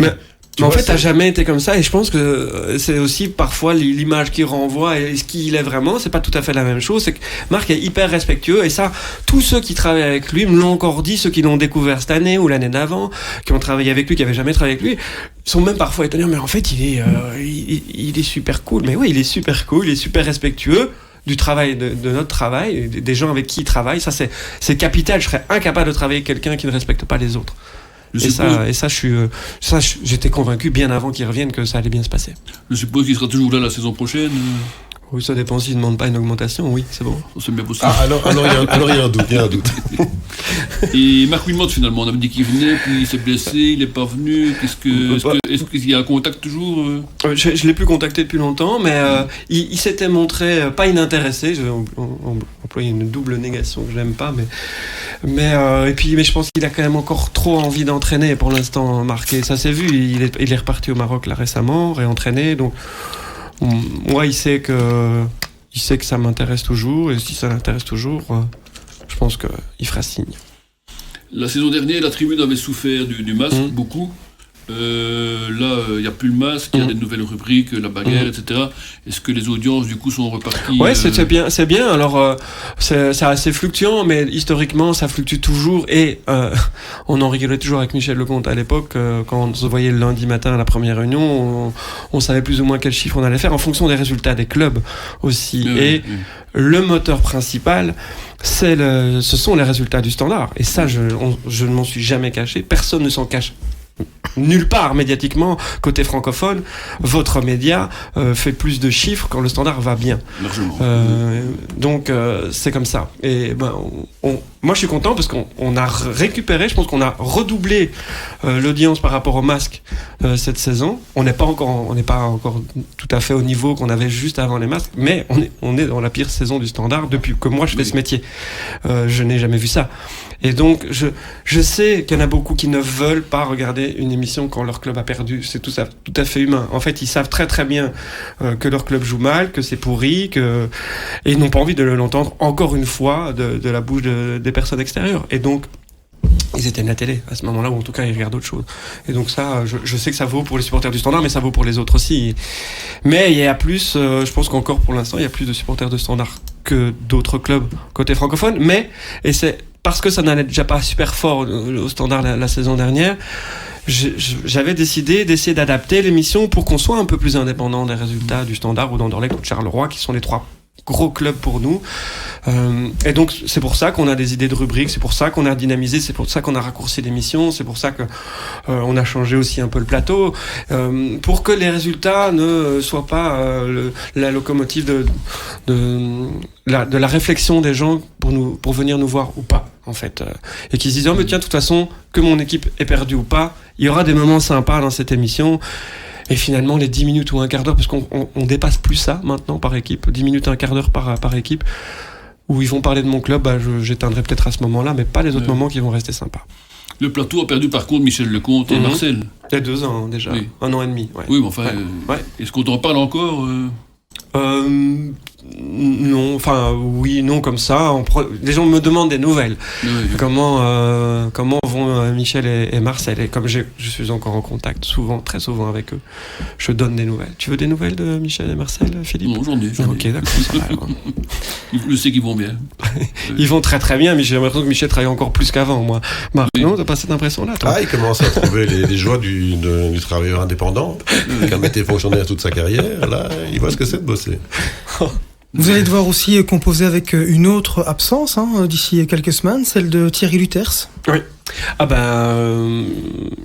je ne sais pas quand est diffusé ce podcast, ou en tout cas samedi, début des playoffs. Donc ce lundi, ce sera la grande fête pour Thierry Luters. C'est un ami commun, Marc, encore plus proche, parce qu'ils sont voisins au Sénégal désormais, et donc ils voyagent ensemble, et donc voyager quand même, ça rapproche les gens. Thierry est un journaliste, une personne hors norme, et moi il va me manquer personnellement, en tout cas. Il fait partie de ces personnes, tu vois, un peu à l'instar de Roger, de Michel, de Thierry, qui incarnent un média. Il a été fidèle à l'RTB toute sa vie, et donc voilà, il fait partie de cette longue histoire. Tu vois, à la Maison Blanche, tu as des portraits de tous les présidents. À l'RTB, tu devras avoir dans le service des sports Roger, Michel, Thierry. Il fait partie de ces gens-là. Thierry Luters, qui était notre invité il y a quelques jours, il a évidemment évoqué la tribune. On l'écoute quelques secondes. Ce que j'aime bien chez Marc depuis très longtemps, il est fou. Mais ça c'est dit. C'est une folie sympathique, créatrice. Alors je sais qu'il est parfois un petit peu volontiers provocateur, ce qui provoque, c'est le cas de le dire, le fait qu'il est extrêmement clivant. Marc, on l'aime ou on ne l'aime pas, on le voit bien sur les réseaux sociaux, mais je trouve par exemple qu'à la tribune, que Manu connaît bien pour l'éditer et y intervenir fréquemment, je trouve qu'il apporte quelque chose, parce qu'il a un franc-parler, il a un ton, il a une personnalité. Moi, j'aime bien les journalistes qui ont une sorte de patte, de griffe comme ça, et c'est le cas de Marc. En quoi es-tu fou ? Mais pour moi, je ne suis pas fou. Ce sont les autres qui me prennent pour un fou. Mais alors, attends, si je te dis que j'ai déjà conduit un train, c'est la vérité. Mais pour moi, c'est pas un acte de folie. T'as pas piloté un avion quand même. Non, ça pas encore. Mais je suis pas encore mort. Mais tu vois, la folie, c'est que je suis comme ça depuis toujours. Tu vois, depuis toujours. Et donc, ce qui est fou pour beaucoup de gens ne l'est absolument pas pour moi. C'est ma manière d'être. Moi, je trouve pas que ça va jusqu'à la folie. Je le trouve beaucoup plus insouciant que la moyenne des gens, et notamment que moi, qui suis plus dans le contrôle. Mais l'insouciance, heureusement qu'il y en a qui en ont plus que d'autres, et finalement moins que d'autres aussi, comme ça crée des différences. Et Marc est très insouciant, en fait. Marc s'en fout un peu finalement de ce que les gens vont penser de lui. Et ça, dans notre métier, et surtout depuis l'arrivée des réseaux sociaux, c'est plutôt une force. Et tu sais, j'ai été le premier historiquement employé francophone de la société Wist&Vis. Il n'y avait que des Flamands. Et là, j'arrive et je fais un discours. On me demande de faire un discours, je ne savais rien du tout. Et c'était Wouter van den Noot qui était le big boss. Et là, je commence à l'imiter. Il a un problème, il fait... Mais personne n'ose lui dire. Tu vois, et là, je fais avec mon flamand Alvan Alf une imitation avec ses tout sautements. Et là, tu vois les 200 personnes qui disent, regarde, putain, qu'est-ce qu'il fait, lui? Ça passe aux acasses. Et là, voilà. Et t'as Wouter qui me regarde et qui éclate de rire. Et tout le monde éclate de rire. Et après quelques mois, la productrice en chef, elle m'a dit, tu n'imagines pas l'influence que ton insouciance, que ta créativité, que ta manière de voir les choses. Nous, on est hyper carré. Et tu sais, les Flamands, ils font des répètes à toutes les émissions. Moi, faire une répétition, mais non, il n'y a pas besoin de répéter. Si tu connais ton métier, tu n'as pas besoin de répéter. Donc, voilà. Mais c'est comme ça, et je pense que je ne changerai jamais, et je ne voudrais jamais changer. Et si on n'est pas d'accord, je suis très content de faire la tribune, mais si à un moment donné, ils estiment que ça ne va pas, je m'en irai. Mais jusqu'à preuve du contraire, j'ai jamais été viré de quelque part. Donc c'est toujours parti avant, hein, je pense. ça c'est possible aussi, mais ça signifie aussi quelque chose. Mais les polémiques que tu provoques parfois sans les chercher, on est bien d'accord. Tu t'en fous ou ça nourrit ta légende? Non, j'aime pas blesser les gens. Tu vois, quand je dis que le président de l'Antwerp, quand il prend Overmars, que c'est un nouveau riche qui n'a... voilà, ça j'ai pas de problème par rapport à ça, parce que pour moi c'est une évidence. Maintenant, si, tu vois, quand je mets le maillot du Standard, en disant, voilà, je ressemble à qui, et que je dis, pour moi, quand je dis à Calimero, c'est logique, parce que le Standard, c'est Calimero. Au moment où on m'a dit, vous m'avez blessé. Ouais, moi, je trouve que c'est la seule fois où j'étais pas d'accord avec Marc cette saison, c'est ça. En fait. Oui, ça s'est vu.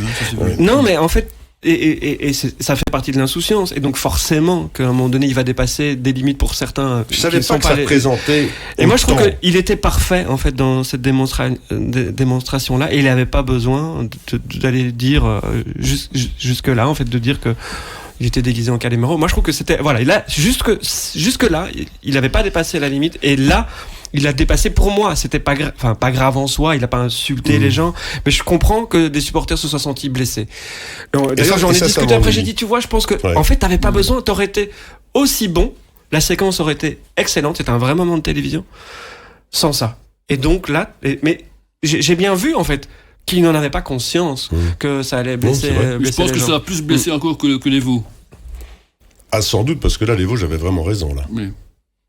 Ouais, mais parce que ici ils sont sentis, plus se sont sentis visés, tandis que les veaux, il y avait quand même que quelques-uns. Ouais. Même si on peut encore. Plus global. Et donc voilà. Mais ça fait partie des discussions foot, hein, finalement aussi. Il n'y a jamais un directeur ou un rédacteur en chef qui t'a dit, Marc, faudrait te calmer quand même. Si, tous. Je me souviens. De chouettes déjeuners avec des présidents de clubs qui se sentaient un peu agressés ou moqués, ou non, si, tous. Et moi, si tu m'expliques que j'ai eu tort, où je n'ai pas raison, parce que la nuance, elle est là aussi. Moi, il n'y a pas de problème, tu peux lui demander. Mais je vais jamais me bloquer ni rien, je veux pas avoir raison à tout prix, jamais. Ça rejoint sur ce que je disais, sur le fait dont je parlais tout à l'heure, que Marc était quand même empreint de respect pour les personnes avec qui il travaille. Et ça fait partie du respect aussi, c'est être à l'écoute quand on fait une remarque. Et après, moi, je suis toujours partisan de la discussion. Moi, j'arrive pas avec mes certitudes. Moi, je dis, mais pour moi, en tout cas, là, tu vois, tu penses pas que t'aurais peut-être pu. C'est une discussion. Mais pourtant, t'as quand même aussi ton franc-parler. Oui. Là, il faut lui dire aussi, parce que comme j'entendais feutrer tout à l'heure, il n'est pas si feutré que ça. Mais moi, ce qui m'agace, ce qui m'énerve, c'est que les gens qui savent des choses, qui n'osent pas les dire parce qu'ils n'ont pas de couilles.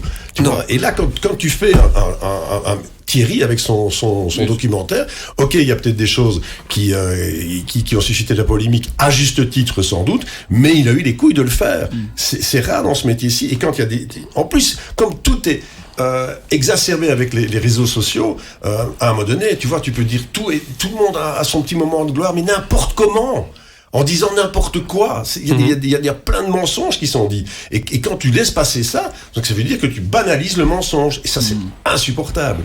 Après, c'est ça. Moi, je suis plutôt franc de nature, mais je déteste donner des leçons. Et donc, il faut faire gaffe dans notre métier qu'on passe pas pour quelqu'un qui arrive avec ses vérités, qui les balance. Je suis aussi un militant de la nuance. Parce que je trouve que on vit désormais dans un monde qui en manque cruellement, et ça passe souvent pour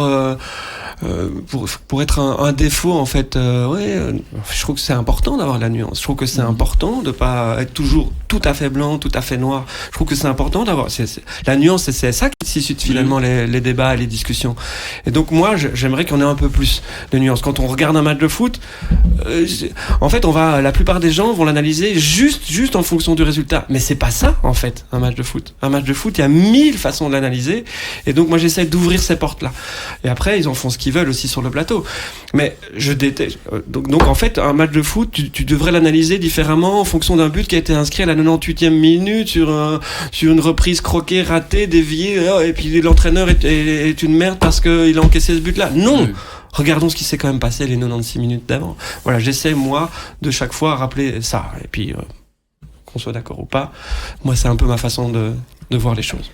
Autre thématique dans cette émission, la Coupe du Monde 2022, c'est au Qatar, c'est à partir de la mi-novembre. Alors Benjamin, la question qu'on te pose depuis 55 ans maintenant, vas-tu enfin aller sur place ou pas? La réponse est je serai à Bruxelles parce qu'on me l'a demandé encore et donc je l'ai accepté encore avec grand plaisir. Je me faisais cette réflexion-là tout à l'heure justement en regardant les extraits de 98 étant la dernière Coupe du Monde pour laquelle je n'ai pas travaillé à la RTBF. 2002, je faisais plein de sujets pour l'émission mythique Sacré Soirée. Et tu as même commenté des matchs, je pense. 2002, oui, j'ai remplacé Rodrigo Benkens malade. Et donc, je suis le seul à ne pas avoir vu la qualification des Belges pour les huitièmes de finale, parce que c'est toujours la petite histoire, l'anecdote. Je commentais le match concomitant en troisième match de poule, qui était Tunisie-Japon. Et je commentais avec qui ? Fred Wassège, qui est d'ailleurs un excellent consultant aussi, on n'en a pas parlé tout à l'heure parce qu'il n'était pas sur la même chaîne. Et lui ne voulait absolument pas, fils de Robert évidemment, qui jouait un peu toute sa Coupe du Monde sur ce match contre la Russie, il ne voulait absolument pas qu'on ait un écran de contrôle pour regarder ce qui se passait dans notre match. Et donc j'ai accepté, dans ma grande bonté, de ne pas avoir d'écran. Et donc j'ignorais totalement ce qui se passait pour les Diables Rouges. C'est donc le seul match depuis que je suis né que j'ai raté de la Belgique, parce que je commentais mon premier match à la Coupe du Monde en direct. C'était en cabine d'ailleurs, pour revenir un peu sur les discussions. Et c'était un chouette souvenir. Tu n'as encore jamais commenté, je pense, des matchs de Diable Rouge. Alors Marc Delire, je pense que toi j'en ai commenté un. Ah, c'était un vieux match amical un peu pourri en Roumanie. Je comprends qu'on me l'ait offert celui-là. D'ailleurs, personne n'en voulait en fait. Non, personne n'en voulait. Wilmots avait fait jouer son équipe B. Il y avait personne dans le stade. Les Diables n'avaient rien à cirer. Moi, j'étais heureux. C'est déjà ça qui compte, mais voilà. Moi, mon dernier souvenir de Marc qui commentait un match des Diables Rouges, c'était le barrage avant la Coupe du Monde 2022 en République tchèque. C'est possible ou je dis n'importe quoi? Ouais, tu dis n'importe quoi. Parce que ça, en République tchèque, j'étais au bord du terrain derrière Robert, justement. Ou alors c'est à Bruxelles que tu commentais la rencontre? Ça c'est possible. Non, mais dans cette qualif-là, moi, ça c'est sûr et certain, t'as commenté Belgique-Écosse à domicile. Ouais, Belgique-Écosse, oui. C'est en alternance avec Michel, qui était quand même le commentateur principal, je pense, des Diables Rouges, mais lui, il avait ouvert, donc donc il y avait plusieurs commentateurs à ce moment-là. Moi j'aimais bien d'ailleurs cette époque-là où il y avait plusieurs commentateurs pour les Diables. Voilà, petite remarque au passage.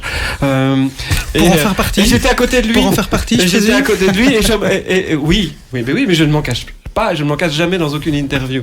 Marc, je sais pas si tu te rappelles, tu avais démarré ton commentaire avec ta petite fiole de whisky. T'avais fait. Donc je m'en souviens, j'étais à côté de toi. Tu commentais tout seul. Et j'ai eu des gros problèmes avec la ligue anti-alcoolique. Ah oui, je me souviens de ça. Un peu bonne mémoire. Oui. Donc tu vois, allez, tu joues l'Écosse, purée. L'Écosse, c'est le whisky. Donc tu dis, allez, buvons un petit verre à la santé des diables. Le lendemain, dit boum, bam, bim, alcoolo de lire. Attends. Tu vois quoi. Et pour balancer sans balancer, parce que je donnerai pas le nom et je donnerai pas plus d'indices, qu'une personne très très importante dans la RTBF nous avait demandé après le match, alors que c'était une victoire capitale pour la qualification, ce qui nous amenait quasiment avec certitude au barrage. C'est important ça, ce match qu'on vient de gagner. Donc j'avais trouvé ça, moi, très très jeune journaliste, quand même un peu bizarre, mais comme question, qu'on se rende pas compte que pour la chaîne, c'était plus ou moins important que la Belgique se qualifie ou pas. Voilà. Commenter des matchs de Diable Rouge, tu as accordé une interview à un de mes confrères il y a quelques jours dans nos journaux, et il y a une de tes réponses qui m'a un peu étonné, je voulais un petit peu creuser. Il te demandait, mais commenter encore les Diables Rouges, ça pourrait arriver, et tu as répondu, c'est possible. Non. Comment ça c'est possible? Alors, tu vois, alors regarde, alors tu es responsable d'un journal sérieux, la question c'était, quel est le rêve, ton rêve absolu? Alors, mon rêve absolu, si c'est pas le rêve de tous les commentateurs sportifs, c'est de commenter la Belgique en finale de Coupe du Monde, qui remporte la Coupe du Monde. Et donc, forcément que c'est commenter les Diables Rouges. Donc, tu vois, c'est, de nouveau, il y a pas de malice là-dedans. Oui, si tu me reposes la question, bien entendu que j'aimerais bien commenter les Diables Rouges qui sont champions du monde. Et je me suis fait un peu piéger aussi, Cédric, parce que j'ai vu le titre, Marc Delire, je rêve de commenter les Diables Rouges, je me suis dit, tiens, ils ont joué un peu quand même sur les mots. Voilà, on sait maintenant comment ça fonctionne. Et moi, j'aime pas non plus cette façon de faire dans notre métier qui évolue. Et je dois évoluer malheureusement avec ça aussi. Mais le titre ne correspond pas à ce qu'il dit. Je rêve de commenter la Coupe du Monde. On a tous l'impression que voilà, hop, il veut quoi. Et en fait, c'est pas ça qu'il dit. La question, c'est quoi votre rêve? Bah oui, voilà. Ouais, c'est pas, vous voyez, la nuance. Tu vois, Philippe, la nuance. Oui. Elle est importante. La nuance, là, entre rêve et rêve, c'est pas le même rêve qu'il y a dans le titre et c'est pas le même rêve qu'il y a dans la réponse. Oui. Et donc, je trouve que c'était pas tout à fait juste pour Marc, en fait. Ouais, mais tu fais bien de me poser la question. Mais tu vois, ça, moi, je vais pas commencer à téléphoner en disant, oh les gars, c'est pas ce que j'ai dit. C'est bon, quoi, démerdez-vous. C'est pas grave non plus. Moi, j'ai pas fait d'erreur, j'ai pas à me justifier. Tu vois, pourquoi est-ce que je me justifierais de quelque chose qui, pour moi, n'est pas mauvais? Donc, continuons, mais c'est très bien de l'avoir rectifié. Je te remercie. Alors, ceci dit, tu ne commenteras pas la Coupe du Monde 2022 a priori. Par contre, tu n'es pas à plaindre non plus, parce qu'on a beaucoup parlé de la RTBF ici. Parlons 2 secondes de Proximus. Tu as les plus belles affiches de l'année, chaque année depuis des dizaines d'années, avec un produit qui est exceptionnel qui s'appelle le Multilive. Donc tu n'es pas à plaindre non plus. Ah non. Je me plains absolument. D'ailleurs, je me suis jamais plaint. Et je dois t'avouer, c'est vrai que cette saison, encore plus que les précédentes, cette édition de la Ligue des Champions a donné des matchs assez dingues. Et ça va continuer. Donc non, vraiment pas à plaindre. C'est quand tu vois jouer le Real, City, même le Bayern, même comment ils se sont fait sortir le Bayern. Attends, c'est des moments uniques, vraiment. Donc là, non, je ne suis pas du tout à plaindre. Et là, en plus, si je suis bien informé, contrairement au football belge, c'est toi qui fais les désignations. Donc, tu choisis les matchs que tu vas les commenter. Hein. Mais en fait, si tu veux, Proximus a délégué à Oustenvis la ligne éditoriale. Et là, à ce niveau-là, donc, il y a Vincenzo, Mathieu et Quentin Volver, d'autres commentateurs. Et là, comme je suis numéro 1 dans la hiérarchie, forcément, je choisis mon match. Et puis, Vincenzo, Mathieu continuent de le faire. Voilà, je trouve ça assez logique. Mais par exemple, cette saison, j'avais toujours fait les finales de Ligue des Champions, et je trouve que le boulot que Vincenzo fait, parce qu'il se tape quand même tout ce qui est administratif, et les mails, les téléphones et tout ça. Donc, je dis, écoute, tu sais quoi, la finale, c'est pour toi cette saison. Hein? C'est pas vrai. Mais je dis si, voilà, j'en ai déjà fait un paquet. Donc, bien voilà, un voyage au Sénégal de prévu déjà. Mais non, même pas. Philippe, non. Voilà le scoop, voilà. Oui, c'est beau, c'est très beau. Ouais, moi, ça, j'interromps votre discussion charmante, mais c'est le seul petit regret que j'ai dans ma carrière à la RTBF, où j'ai eu la chance de couvrir quasiment toutes les grandes compétitions désormais.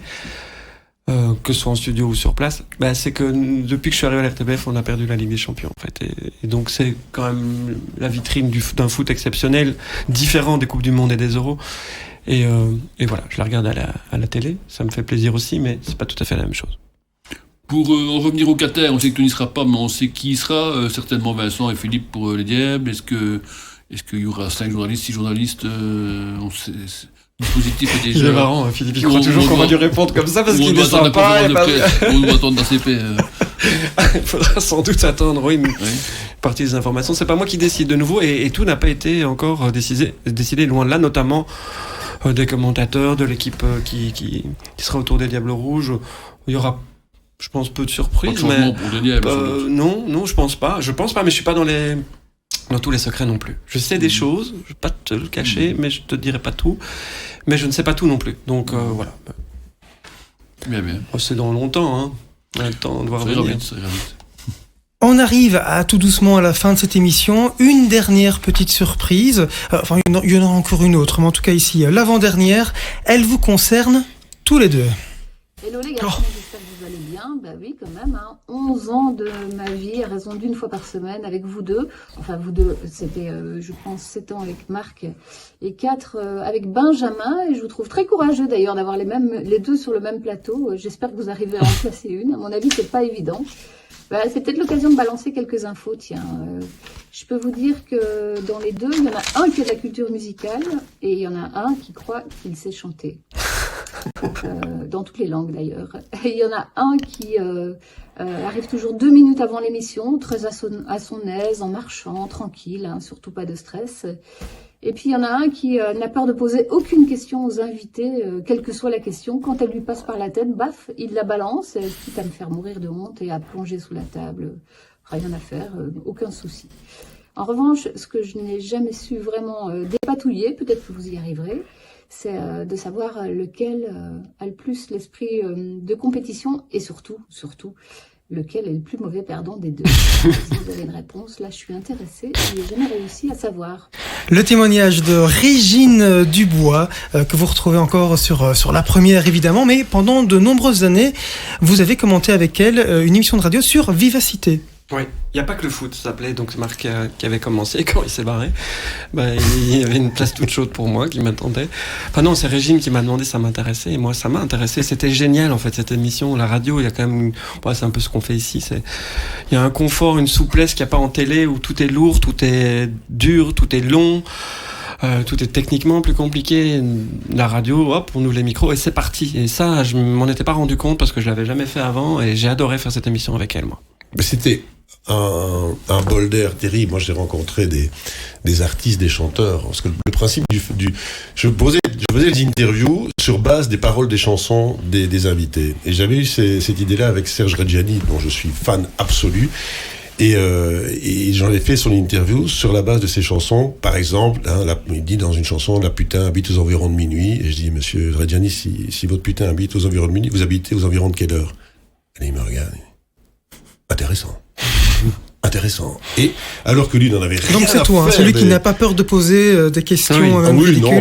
Il n'en avait rien à faire. Et je me suis dit, tiens, hop, là, il y a peut-être une idée à creuser. C'est comme ça que j'ai eu des moments, même assez, pas intimes, mais avec Natacha Saint-Pierre, notamment, qui est très jolie, Angoun, qui est magnifique. Il y a eu quelques petits moments comme ça. On en réécoute? Ah bah oui. Ouais, allez, on se fait plaisir. Le samedi, sur Vivacité, il n'y a pas que le foot. Bon, attention, être suivi. Je suis gêné, Paul, je suis gêné, mais je suis obligé de poser cette question-là. Être suivi toute votre vie par un canard ou vous disputez avec votre ami Eddy Merckx? Non, j'étais très nul au SUBTO. Je sens vraiment. Ça. Je sens comme un grand regret. Oui, non, absolument. Ça m'a manqué. Jouer ça avec mes frères. Et même parfois, quand mes frères n'étaient pas là, je faisais des matchs tout seul. Ah oui. D'où ma vocation peut-être actuelle. Je commentais effectivement mes matchs aussi tout seul. Je faisais des tournois tout seul. Pas mal. Et vous gagnez? Oui. Toujours. Benjamin déteste perdre de toute façon, donc ça l'arrange bien de jouer tout seul contre moi-même. Ouais. Là, c'est là que ça fait mal. Je mets un peu plus fort d'ailleurs. Ah oui, c'est leur langue, ça. Oui.